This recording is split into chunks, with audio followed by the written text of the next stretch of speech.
Hola a todos, ¿cómo están? Mi nombre es Ana y este es el canal de la Bruja Roja. Hoy vamos a hablar de JRPGs. Quiero hacer un disclaimer primero, que es que no soy ninguna experta de videojuegos ni tampoco soy historiadora de videojuegos o algo así. Esto es el producto de una investigación hecha por una aficionada mezclado con mi experiencia como aficionada a los JRPGs, como jugadora de JRPGs. La idea es que ustedes puedan tener acceso a la información de forma didáctica para poder introducirse en el género. Dicho esto, vamos a comenzar. De lo que vamos a hablar es de los orígenes, las características, la razón por la que decimos JRPG, es decir, por qué hay juegos de rol que tienen que distinguirse del resto y por qué son japoneses en particular, por qué una nacionalidad es parte del nombre de un género, por qué los tenemos que diferenciar de los WRPG, que son los de Occidente, y también cuáles son las obras más emblemáticas. Y obviamente por dónde empezar, viendo en el dónde empezar también los subgéneros que hay de los JRPG y cuáles son más recomendados para aquellos que están arrancando, como ya dije. Entonces, para arrancar, vamos a decir que los JRPGs son los juegos de rol japoneses. ¿Qué es un juego de rol? Un juego de rol es todo juego en el que vos interpretas a un personaje dentro de una historia. Eso sería como a rasgos muy generales lo que es un juego de rol. Los juegos de rol empezaron como los juegos de mesa, digamos, los board RPGs, como por ejemplo Dungeons and Dragons, que era como el más emblemático dentro del género. Hubo un momento de quiebre cuando en la década de los 80 y antes también, pero donde se especializó fue en la década de los 80, se intentó llevar estos juegos de mesa a los videojuegos. Es así que nacen dos videojuegos en particular que van a ser muy importantes: el Ultima y el Wizardry. Estos dos juegos, el Ultima a nivel mundial y el Wizardry en específico en Japón, fueron muy famosos. Y fueron una suerte de impulso para que las empresas de videojuegos japonesas quisieran hacer sus propios juegos de rol. Es así que en 1982 salen dos juegos que supuestamente son, digo supuestamente porque como la historia de los videojuegos es muy reciente, no hay una persona que la haya compilado o que se haya molestado en ver paso por paso cuáles fueron los antecedentes de cada género. Es por eso que hay algunos datos que son un poco confusos. Es por eso que se le atribuye a dos videojuegos el ser los primeros dos videojuegos de rol o prototipos de juegos de rol: el Underground Exploration y el Spy Daisaxen. Estos dos juegos fueron como el inicio de los JRPG. Si bien no tienen las mecánicas que conocemos de los JRPG hoy en día, fueron como un inicio. Fueron en 1982.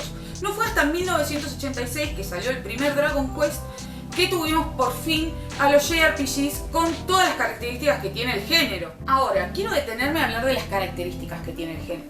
En primer lugar, puede o no tener un sistema de niveles, que esto es muy importante. Puede o no tener un árbol de habilidades o una cadena de habilidades o algo parecido. Ya vamos a explayarnos en cada punto. Puede también estar dentro de un mundo épico medieval o tener elementos medievales, puede o no. Ya vamos a hablar de por qué digo puede o no en cada característica. Y por último, y no menos importante, una de las características es que suele haber HP, es decir, barra de vida, y MP o barra de mana o de poder mágico, digamos. Algunos también agregan otro tipo de atributos como estamina o no sé, otro tipo de atributos. En primer lugar teníamos la característica de que tenían un sistema de niveles. Es decir, que vos para mejorar a tu personaje y así poder continuar en la historia, tenés que ir subiendo de nivel para poder enfrentarte a enemigos cada vez más poderosos. Para poder subir de nivel se tienen que cumplir una serie de requisitos. Puede o no tenerlo. ¿Por qué digo esto? Por ejemplo, el Final Fantasy XIII, que está acá en la pila, es un videojuego que tiene árbol de habilidades, pero no tiene un sistema de niveles. Ese sería el ejemplo. Ahora, ¿qué es un árbol de habilidades? El árbol de habilidades es el típico sistema que podés ver en cualquier juego, no está solo en los JRPG, ninguna de estas características está solo en los JRPG, también voy a explicar después por qué. Donde vos, para poder mejorar a tu personaje, además de subir de nivel, tenés que ir consiguiendo una serie de habilidades, que también tienen requisitos para poder conseguirla. mientras voy a ir mostrando ejemplos de cómo son los árboles de habilidades o las cadenas de habilidades. Algunos tienen sistema de árbol, algunos tienen otro sistema, pero generalmente se le llama árbol de habilidad. Después tenemos la característica de que puede o no tener elementos medievales o estar dentro de un mundo épico medieval. Generalmente los JRPGs tienen muchas características medievales, es decir, tenés personajes que usan armas, como espadas, que usan armadura, que usan casco, que tienen, incluso viven en un mundo medieval con castillos, princesas, reyes. No todos son así, pero hay una buena parte que es así. Incluso en los JRPGs más steampunk, como el Final Fantasy VII se me ocurre ahora, tienen elementos medievales dentro de sus mundos, que permiten que de alguna manera tener más flexibilidad en los personajes. Es decir, vas a tener personajes que tienen armas medievales y vas a tener personajes que no lo tienen y ambos mundos van a convivir. Por ejemplo, Cloud tenía esa espada gigante y le pones armadura aunque no se le vea, pues lo equipás al personaje. Y hay otros personajes que tienen, por ejemplo, un brazo que es directamente un arma, digamos, como para que vean la diferencia, y otros que usan directamente sus puños y usan el puño americano y ese tipo de armas. Entonces conviven todos los mundos dentro del videojuego, pero generalmente tiene estos elementos medievales por acá y por allá. Otra característica, como ya dijimos, es el tema de que hay atributos. Es decir, tenemos barra de vida y tenemos barra de maná, que se suele decir en Pi, o barra de poder mágico. Suelen tener también estamina y otro tipo de atributos dependiendo del videojuego. ¿Qué son estos atributos? Bueno, básicamente la idea es que tu personaje tenga como limitación el ser un humano. Y como es un humano, o que no sea humano, pero que tenga cierta limitación. ¿Su limitación cuál es? El que tiene una vida. Es decir, su vida tiene un límite. Después de una cierta cantidad de golpes o una cierta cantidad de ataques recibidos, puede morir, digamos. Y eso puede o no ocasionar un game over. ¿Por qué digo puede o no?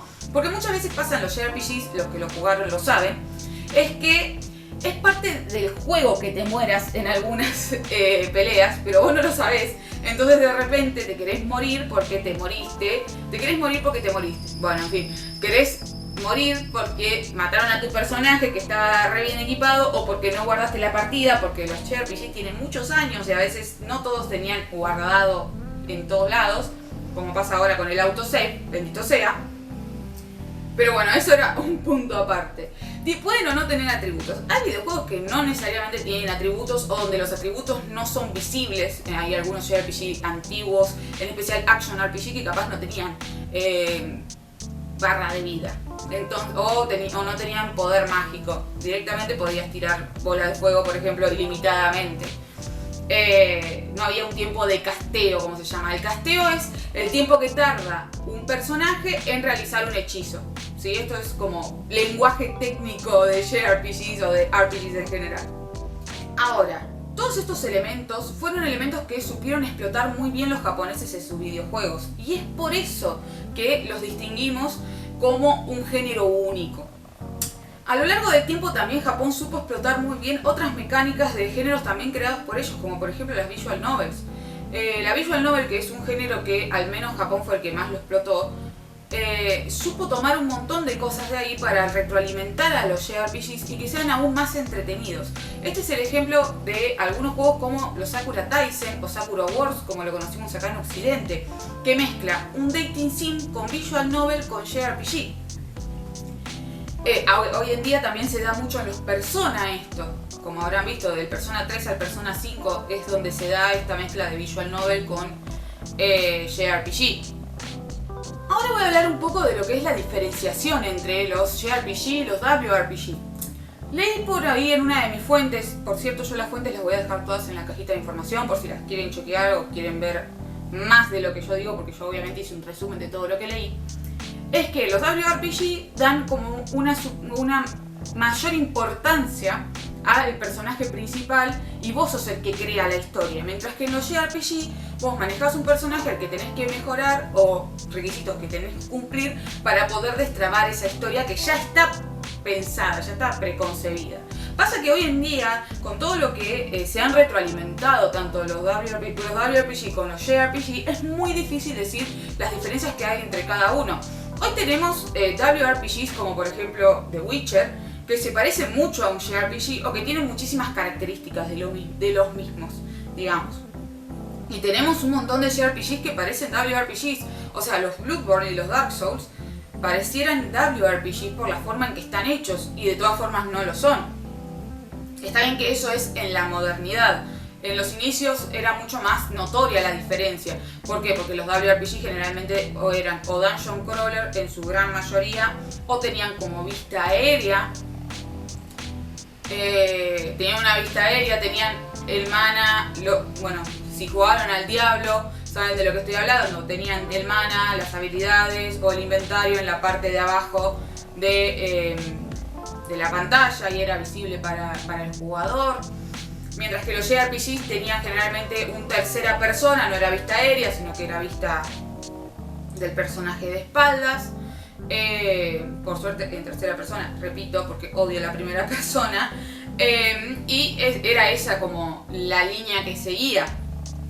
Aparte de la estética, ¿no? La estética de los JRPG siempre apuntó mucho más al anime o a un estilo más caricaturesco, si se quiere, mientras que los WRPG siempre quisieron ser más hiperrealistas. Un ejemplo son los Baldur's Gate, los Divinity, donde los personajes tienen como más apariencia humana. Si bien hoy en día la realidad es que hay JRPGs que tienen un nivel gráfico tal que parecieran seres humanos los personajes. A mí me pasó cuando jugué el Final Fantasy VII Remake, que realmente parecía como que fuera posible encontrarte en la calle a alguien parecía a Cloud a pesar de el pelo que tiene, porque me pareció que tenía una definición tal, pero bueno, esto es como un asterisco aparte de todo el resto, que los JRPGs, algunos quedaron dentro de Japón, lamentablemente, y hoy en día aún quedan varios que se sacan dentro de Japón y no salen de ahí. Es decir, que no son localizados, es la palabra. Localizar es cuando justamente se publica un juego por fuera de su país de origen, se llama localización. No hay localización de juegos de JRPG y no de todos. También pasa con otros géneros que son muy populares en Japón, como los shoot 'em ups, como las visual novels. Son géneros que son populares en Japón y no suelen ser localizados por fuera. No todos los títulos, sino una parte. El problema es que esa parte, a pesar de que es menor cada vez con el paso de los años, gracias a la tecnología de traducción que es cada vez mucho más simple, la realidad es que hay una gran porción de juegos que quedan en Japón. Ahora voy a hablar de los problemas que hay con los JRPGs en países como Argentina. Lo que ocurre acá es que no hay mucha oferta, es decir, no puedes conseguir todos los JRPGs que salen localizados fuera de Japón en Argentina, ni hablar de los japoneses, pero no puedes conseguir aquellos que se localizan tampoco. ¿Por qué? La realidad es que los JRPGs son un género muy de nicho, es decir, en comparación a los shooters primera persona como un Call of Duty o a los juegos de deportes como un FIFA o un PES, la realidad es que no tienen la cantidad de adeptos que deberían tener como para ser lo suficientemente rentables para que se traigan. Pero tampoco se hace difusión del género, lo cual hace que se haga una pelota. No traen juegos, entonces no se hace difusión porque no tienen stock y no lo venden, porque si vos querés vender algo, informás sobre ese algo para que la gente lo compre, entonces no traen porque no venden y no hacen información, y así se hace una pelota, en realidad un círculo vicioso constante. ¿Para quién es el JRPG? ¿A quién está recomendado? ¿A quién va dirigido? La realidad es que si sos una persona que lee libros, te gusta el manga y el anime, te gusta las series y películas, es decir, si te gusta la narrativa en general, si te gustan las buenas historias, los JRPG son para vos. No hay con qué darle. Algunos dicen que son juegos que tienen mucho texto. La realidad es que tienen mucho texto, o tienen mucho texto entre comillas, porque nunca va a ser el mismo texto que tiene un libro, por ejemplo, porque vos para poder introducir a una persona en un mundo completamente nuevo y desconocido, tenés que describírselo. Para conocer a un personaje en profundidad, entender sus problemas, entender sus carencias, tenés que hablar con ese personaje y te tiene que contar. Vos no podés inferir lo que ocurre dentro del juego, porque no sería... No es lo esperado en realidad, no es lo esperado por el género. El género no espera que vos infieras todo. El género te da una historia que vos tenés que tratar de desentrañar. Después están las personas que todavía creen que los videojuegos no tienen nada para aportar culturalmente. La realidad es que géneros como el JRPG demuestran lo profundo que pueden llegar a ser los videojuegos, las historias complejas que pueden llegar a contar, la profundidad de los personajes, los problemas, las resoluciones. Todo lo que está dentro del mundo de los videojuegos es increíblemente complejo. Obviamente que todo depende de qué género juegues. A ver, van a haber juegos muy simples que están hechos para que puedas relajarte, y va a haber juegos que te van a arrancar el corazón y te lo van a pisotear, como el Tales of Berseria, donde vas a estar muy triste pero muy feliz al mismo tiempo.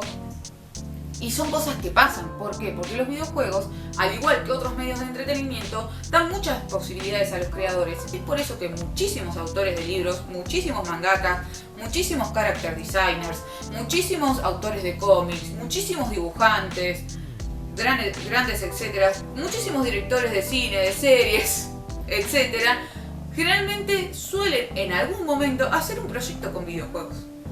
¿Y por qué? Porque justamente, como ya dije, los videojuegos ofrecen oportunidades infinitas para los creadores de contenido. Vos podés darle vida a un montón de experiencias mediante el videojuego. Y el videojuego tiene el plus de ser una experiencia inmersiva. Es decir, vos te metés dentro de su universo porque vos sos el que maneja el personaje. Vos sos el que tiene que cumplir los requisitos para poder avanzar. Vos sos el que elige la ruta cuando hay más de una ruta. Vos sos el que elige la ruta a seguir. Eso es algo que las películas, los libros, los mangas, los cómics todavía no pudieron lograr. Vos acá sos mucho más que el que elige su propia historia. Sos justamente el que está haciendo historia. Vos estás viviendo eso como si fueras vos.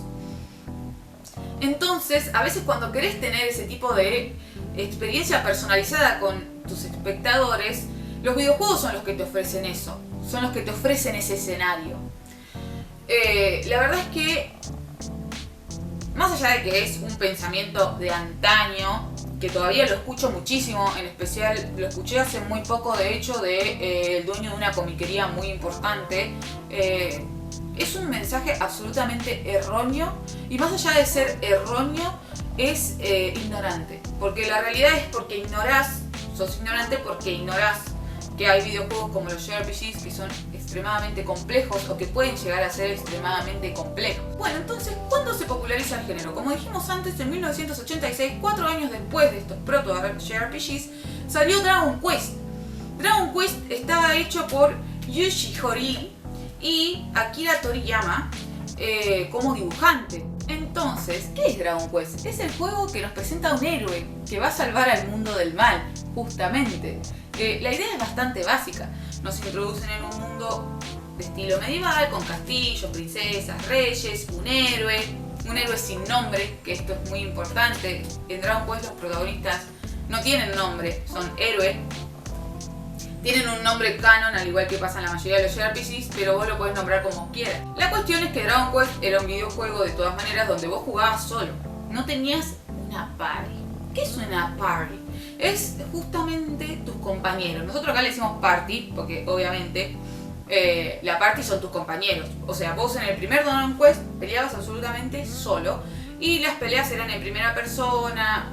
El mapa era más rudimentario. Voy poniendo imágenes acá para que vayan viendo cómo era.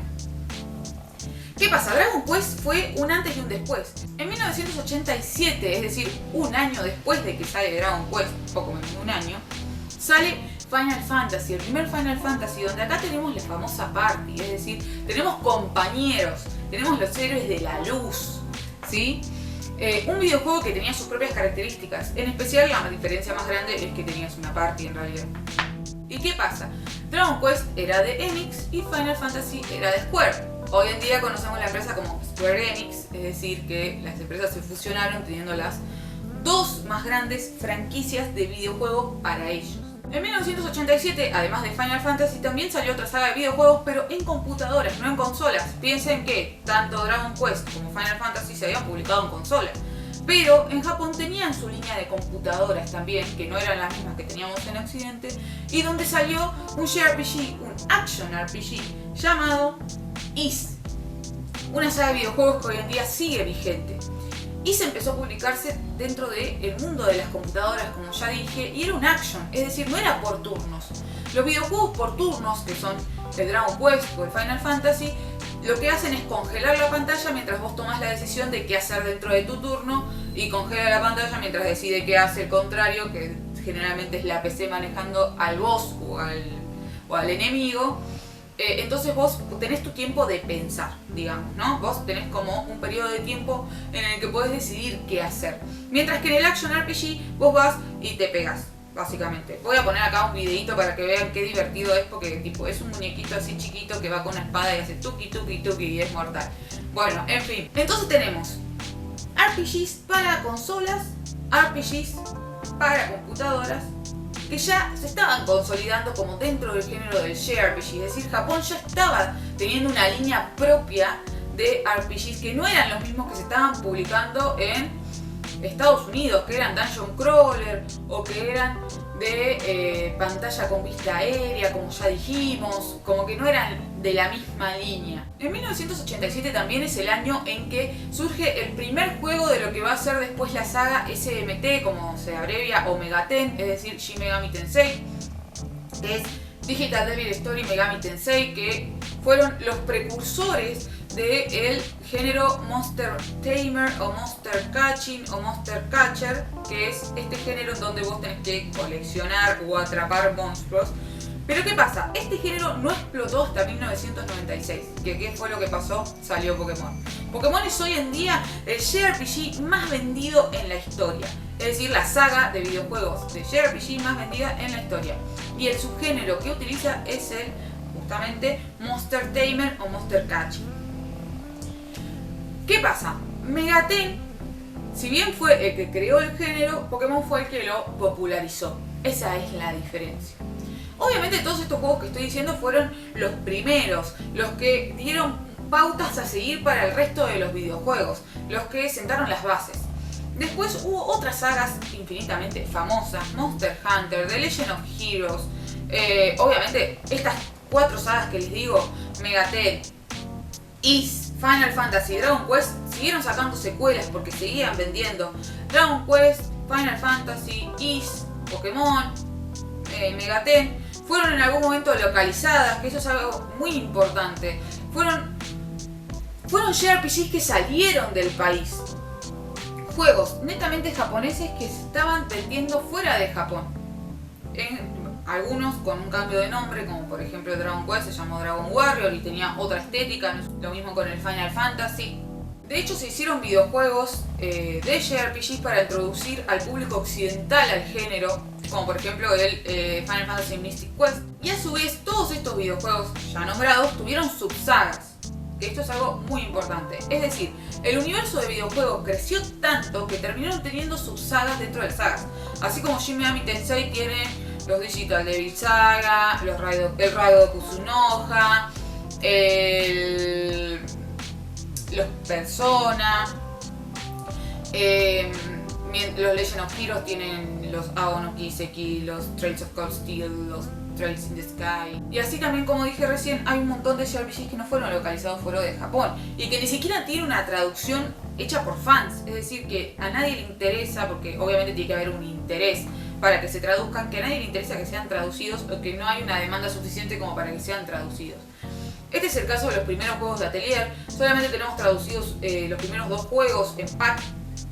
Atelier es una saga de videojuegos que salió en 1997, que tiene la particularidad de tener la mezcla de Visual Novel con JRPG, una fórmula que es bastante exitosa y que obviamente la estaba pegando dentro de Japón, pero que tiene la particularidad que utilizan la sintetización, porque vos sos un alquimista en todos los juegos, generalmente una mujer, puede no ser mujer, son muy pocos los juegos donde no sos una mujer, pero los hay, dentro de la saga quiero decir, que hace síntesis. La síntesis es la mezcla de objetos para crear otro, es decir, mezclas ingredientes para crear un objeto. Esto es así a lo largo de la saga. Recién se localiza la saga en Play 2, al final de Play 2, digamos, con Atelier Iris y la subsaga Manakimia, que son dos videojuegos dentro de la saga Atelier, dentro del mundo de Atelier. Otros de los JRPGs que no fueron localizados fueron el Momotaro Densetsu, por ejemplo, o Momoden, como se los abrevia, que son otros JRPGs bastante prolíficos que nunca salieron de Japón, pero tienen su fan translation. Por otro lado tenemos un género del que todavía no hablamos, que son los JRPG tácticos, que son JRPG que generalmente tienen un tablero, o sea, vos tenés un montón de casillas igual que un tablero de ajedrez, digamos, donde tenés que mover las piezas, y son un subgénero dentro del subgénero de los videojuegos por turnos. Es decir, vos tenés un tablero en donde se para el tiempo para que puedas decidir qué hacer y tenés generalmente un número limitado de movimientos que podés hacer dentro del tablero. Y cada movimiento te gasta una cierta cantidad de puntos de movimiento o puntos de acción. Digamos, vos tenés como un límite de puntos de acción. Entonces, vamos a dar un ejemplo. Atacar te va a sacar 2 puntos de acción y vos tenés 4. Si atacás, perdés 2 puntos de acción. Si te movés 2 casillas, perdés 2 puntos de acción, se terminó el turno. Eso sería más o menos la explicación de forma resumida. Otra de las ventajas de los JRPGs que todavía no hablé es que a mí me pasaba mucho cuando trataba de jugar videojuegos que generalmente si no jugás al PES o al FIFA o al Call of Duty sos un paria básicamente de los videojuegos, aunque no existís o jugás cosas raras. ¿Cuál es el tema? La realidad es que para esos videojuegos tenés que tener habilidad. O sea, tenés que tener un cierto grado de reflejos, un cierto grado de conocimiento. Los JRPG yo siento que no me requieren una habilidad, no tengo que ser habilidosa para disfrutar del juego. Porque obviamente a nadie le gusta perder y si vivís perdiendo en los otros te vas a sentir mal. En los JRPG es más difícil perder. ¿Eso significa que son más fáciles? No, para nada, pero para nada. Hay JRPGs que te puedo asegurar que van a ser increíblemente difíciles. Léase los Shin Megami Tensei, el Persona 3 en Play 2, no la versión portable, el Persona 4 en Play 2, no la versión portable. Se basan en la habilidad, digamos, si podemos decir que se basan en alguna habilidad lógica, de paciencia, de control del jugador. Porque justamente a vos te están contando una historia. Y si a vos, o sea, si nunca llegás al final de la historia, ¿cómo te la van a contar? O sea, ellos quieren que vos sepas la historia. ¿Se entiende lo que quiero decir? Entonces son juegos que podés jugar a pesar de que no seas una persona muy ávida para los videojuegos, que para mí es una gran ventaja. Justamente igual necesitan de cierto grado de acostumbramiento. Obviamente las primeras veces que juegues no vas a entender nada y con el tiempo vas a poder empezar de a poco a generar un acostumbramiento a las mecánicas. Por eso digo que es mucho mejor un JRPG por turnos al principio. Entonces, retomando la pregunta, ¿qué puedo jugar para arrancar? Justamente a mí me parecen los mejores los JRPG por turnos. ¿Por qué? Son juegos que, como ya dije, te dan la ventaja de poder parar el juego y tomar decisiones. Es por eso que yo recomendaría empezar por algún Final Fantasy de los que sean por turnos. No son todos por turnos, se fijan. Dice generalmente RPG por turnos en el subgénero, en Steam o en cualquier otra plataforma suelen decir cuando lo son. Todos los Atelier, obviamente, jueguen los Atelier, háganse un favor, igual ya vamos a tener video de Atelier, no se preocupen. También los Dragon Quest, y también hay Action RPG que podrías jugar si estás más acostumbrado a jugar, por ejemplo, juegos como Assassin's Creed o The Witcher, como por ejemplo el Kingdom Hearts, si te gusta Disney. Justamente es una colaboración entre Disney y Squaresoft y Square Enix. Kingdom Hearts, y la verdad es que es una saga hermosa de Action RPG, muy tranquila, incluso lo pueden jugar niños. Lo mismo el Ni no Kuni, es un action, pero son videojuegos que están apuntados a un público más joven, así que si lo jugás de adulto lo vas a poder disfrutar exactamente igual que un niño y realmente te van a dar como ese pequeño empuje para saber mucho más. También están muy buenos los Tales. Los Tales son videojuegos que tienen las animaciones de anime, entonces si te gusta mucho el anime, está realmente muy bueno. Recomiendo el Tales of Berseria si tenés la Play 4, que es un juego que se consigue barato, que tiene animaciones de anime y que el opening lo hace Flow. O sea, Flow, palabra santa, no necesito decirte más nada. Otro juego que podés jugar obviamente es el Pokémon en sus ediciones originales. ¿Por qué? Porque puede ser un poco frustrante para alguien que recién empieza a jugar el Soul Silver, por ejemplo, en lugar de arrancar con el Silver, porque tenía menos mecánicas y era mucho más simple. Como que el Soul Silver yo siento que es para jugadores experimentados de Pokémon. No sé, es algo que me pasa a mí. Que siento que puede llegar a frustrar a un jugador nuevo. A ver, si tienen la posibilidad de tener Switch, yo la verdad es que la Switch no la tengo, pero hay dos juegos que quiero recomendarles. El Octopath Traveler, que tiene la posibilidad de tener muchas historias, tenés 8 personajes que podés elegir, cada uno con su historia. es de este nuevo género que se llama 2.5D o 2D HD, se llama de las dos maneras dependiendo de dónde lo escuchen, que es como un 2D remasterizado mucho más lindo, que combina elementos de 3D y que tiene mucha de la riqueza del dibujo tradicional, que por eso es que está tan bueno. Este dibujo pixelado es hermoso. Tienen el Octopath Traveler y el Triangle Strategy, que está por salir o salió para el momento en que suba este video, no lo sé. Pero son dos videojuegos que les recomiendo si están empezando con el género. Hay mucha gente que empezó con el Persona 5. Yo el Persona 5 no sé si lo recomiendo de entrada para arrancar, porque es la quinta entrega de una saga. La realidad es que lo mejor es jugar los juegos anteriores y ver la evolución del juego para así poder apreciarlo, pero si empezás por el 5 no te voy a juzgar. Esta es mi opinión. El último videojuego que les voy a recomendar y los dejo en paz con las recomendaciones, perdón, es que quiero recomendar muchas cosas, es el Nostalgia, que lo jugué hace poco. Es un JRPG por turnos súper lindo con una historia hermosa, unos gráficos divinos, súper tierno. Nada, tiene también presentaciones de anime muy hermosas. La verdad es que es un videojuego que no tiene desperdicio. Si tienen una Nintendo DS por ahí dando vueltas, por favor jueguenlo. O si pueden hacerlo de otra manera, porque la verdad es que es un juegazo, es corto, es por turnos, es excelente para empezar. Muy lindo, muy recomendable. Con esto finaliza este video. Muchas gracias por quedarte hasta acá. Suscríbete si te gustó. Voy a hacer muchos más videos de este tipo. Acá hay contenidos de libros, de mangas, de cómics, de anime, de series, de películas, es decir, de todos mis hobbies juntos. Dentro de poco voy a hacer también los updates de mi colección para que veas qué juegos tengo, qué sagas estoy siguiendo y por qué. Espero que hayas disfrutado el video, que compres JRPGs, así llegan para este lado y podemos tener más variedad y también se popularizan y tenemos más localizaciones. Déjame en los comentarios si te gustó, qué te pareció, si vos jugás algún JRPG, cuál me recomendás. Anabel, veo que en tu colección no tenés tal, jugalo. Hay un montón que me faltan, un montón que quiero, o sea, esta es toda mi colección, es todo lo que hay, esta pilita, no hay más. Así que nada, un beso, los quiero y nos vemos en el siguiente video. ¡Chao!